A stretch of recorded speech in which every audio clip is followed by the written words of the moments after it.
Bonsoir, bienvenue au Café du Cinéma. Alors, est-ce que ce film d'animation qui nous immerge dans le milieu de l'exploration vous a plu? Très bien. Comme toujours, je suppose que vous les seriez tenté par un menu du jour. Très bien, parfait. Le film du jour est Gagarine de Jérémy Trouil et Fanny Liattard, un film français sorti en 2021. Le film raconte l'histoire de Yuri, un jeune adolescent de 16 ans qui a grandi dans la cité Gagarine à Ivry-sur-Seine. Malheureusement, ce bâtiment va être prochainement détruit.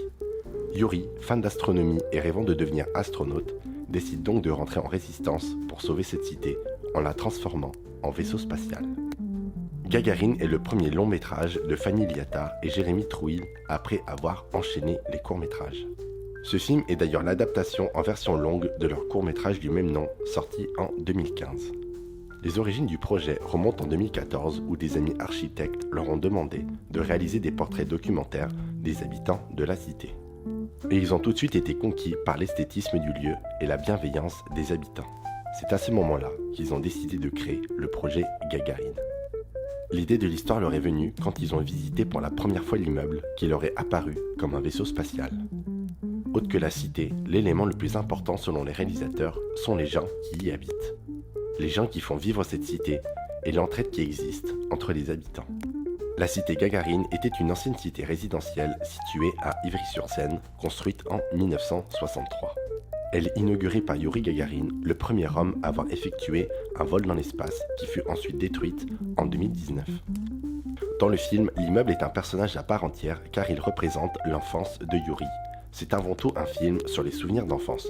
La destruction de la cité caractérise pour Yuri la mort de ses souvenirs d'enfance à jamais reliés à ce lieu. L'intention des réalisateurs était de déconstruire les idées reçues sur les banlieues. Et ils expliquent leur démarche par « Yuri aime sa cité ». Pour lui, ce n'est qu'une utopie du passé. C'est son présent et c'est le terreau de son avenir. La quitter, c'est tout perdre, renoncer à sa famille et à son monde imaginaire. Politiquement, il y a urgence à porter un autre regard sur cette jeunesse très riche et très diverse, que l'on représente souvent avec un avenir bouché et par des images négatives. Ces clichés font beaucoup de mal, il faut les déconstruire. Ces jeunes qu'on envisage en général que sous un aspect statistique ou spectaculaire ont des rêves et un imaginaire immense. On a passé des années à récolter les souvenirs des uns et des autres, à lier des amitiés fortes avec des gens de tout âge, au parcours très varié. On a demandé à chacun de nous raconter sa première fois à Gagarine. C'était très enthousiasmant d'écouter les habitants exprimer leurs désirs profonds et leurs projets d'avenir.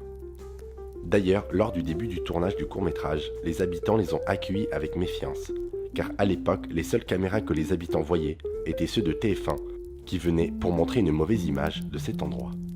Les réalisateurs se sont inspirés du réalisme magique pour leur film, c'est-à-dire montrer de l'onirisme et de la poésie dans des lieux du quotidien. Que même des lieux pas esthétiquement attirants peut être sujet à de la magie et à un conte de fées. Voilà, c'est sur cette inspiration du réalisme magique que je vous laisse découvrir ce film qui nous plonge au cœur de l'ancienne cité Gagarine. Pour ma part, je vous souhaite une bonne soirée, un bon visionnage et j'espère vous revoir bientôt au Café du Cinéma.